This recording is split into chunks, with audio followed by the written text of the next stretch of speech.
दोस्तों हमारे पास एक कमेंट आया था, कमेंट आपके स्क्रीन पर दिख रहा होगा कि सर यूटीआई के 2-3 स्कीम में मैंने पैसा लगाया था बहुत पहले, परफॉर्मेंस बहुत ही ख़राब है। तो यूटीआई के क्या मैं सारे फंड्स में एग्जिट कर जाऊं या मैं स्विच कर जाऊं? क्योंकि यूटीआई के सारे जो म्यूचुअल फंड्स है, जितने भी मैंने स्कीम में इन्वेस्ट किया है, वो सब ने खराब परफॉर्मेंस दिया है। तो देखिए यूटीआई के अंदर दिक्कत तो है, ये बात तो सही है। यूटीआई के जितने अगर आप म्यूचुअल फंड देखेंगे उसमें काफ़ी ज़्यादा दिक्कत है, क्योंकि काफ़ी टाइम से वो अंडर परफॉर्म कर रहे हैं, बहुत ही अंडर परफॉर्म कर रहे हैं।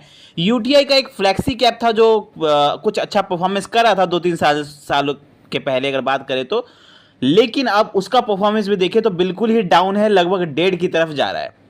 अब यूटीआई जो म्यूचुअल फंड है, अगर हम बात करें तो यूटीआई म्यूचुअल फंड इंडिया की ओल्डेस्ट म्यूचुअल फंड कंपनी में से एक है, सबसे पुरानी म्यूचुअल फंड कंपनी में से एक है। जो लोग पुराने इन्वेस्टर्स हैं, जो लोग बहुत पहले से इन्वेस्ट कर रहे हैं, 20 साल 25 साल पहले से इन्वेस्ट कर रहे हैं, उन लोगों के पोर्टफोलियो में यूटीआई का फंड जरूर होगा, क्योंकि उस टाइम में यूटीआई के फंड्स काफ़ी पॉपुलर होते थे, क्योंकि वो पहले सबसे पुराने म्यूचुअल फंड्स कंपनी है। अब देखिए यहाँ पे बात यही आती है कि अब इतना ज़्यादा खराब परफॉर्मेंस हो रहा है, तो क्या हमें यूटीआई के फंड से एग्जिट कर जाना चाहिए या स्विच कर जाना चाहिए? तो मैं आपको एक दो सिनेरियो बता रहा हूँ। आपका अपना एक पर्सनल टारगेट होना चाहिए, ठीक है। अब वो टारगेट क्या होना चाहिए वो देखिए। वो टारगेट के हिसाब से आपको ये नहीं देखना कि म्यूचुअल फंड कंपनी कौन सी है। आप टारगेट बस ये देखिए कि अगर मैं स्मॉल कैप में इन्वेस्ट कर रहा हूँ, अगर मैं किसी स्मॉल कैप या मिड कैप में इन्वेस्ट कर रहा हूँ, और अगर मुझे उस म्यूचुअल फंड से 17-18% का भी XIRR रिटर्न नहीं मिल रहा है, तो मुझे उस म्यूचुअल फंड से स्विच कर जाना है और किसी और म्यूचुअल फंड में, किसी और स्मॉल कैप में या मिड कैप में चले जाना है।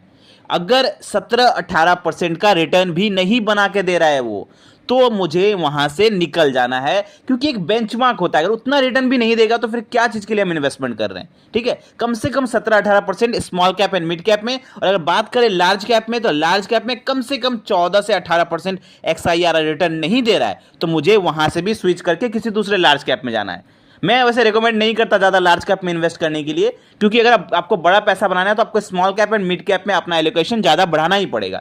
लेकिन फिर भी अगर जो लोग इन्वेस्ट कर चुके हैं ऑलरेडी, तो अगर आपको 14 से 18% लार्ज कैप में नहीं मिल रहा है, चाहे आप किसी भी कंपनी में इन्वेस्ट कर रहे हो, यूटीआई में कर रहे हो या पुराने किसी और में कर रहे हो, तो अगर वहां पे 14 से 18% का रिटर्न भी नहीं बना के दे पा रहा है, तो आपको वहां से एग्जिट करना चाहिए। एग्जिट करके आपको अपने पैसों को दूसरे में स्विच करना चाहिए, क्योंकि आपका एक टारगेट होना चाहिए। आप कंपनी देख रहे हैं, भले यूटीआई नहीं बना कर दे रहा है तो कोई बात नहीं, हम दूसरे में चल जाएंगे, लेकिन देखिए ये कि वो आपका टारगेट को पूरा कर पा रहा है। आप चाहे किसी भी फंड में इन्वेस्ट कर रहे हो, आप अगर अभी किसी और फंड में इन्वेस्ट कर रहे हो, तो आप देखिए कि आपका टारगेट पूरा हो रहा है या नहीं। अगर टारगेट पूरा हो रहा है तो ठीक है, इट्स ओके। अगर टारगेट पूरा नहीं हो रहा तो आपको वहां से एग्जिट करना है। और ध्यान रहे, 1 साल का डाटा ना देखिए, कम से कम 1 साल से ज्यादा का देखिए। अगर देखिए 2-3 सालों से लगातार आपने टाइम दिया लेकिन ये परफॉर्म नहीं कर रहा है, तो मुझे वहां से निकल जाना चाहिए, ठीक है। आपका एक बेंचमार्क टारगेट अगर बीट नहीं कर रहा तो वहां से निकल जाइए। तो आई होप आपको ये वीडियो अच्छा लगा होगा। मिलते हैं कल एक और वीडियो के साथ। थैंक यू, धन्यवाद।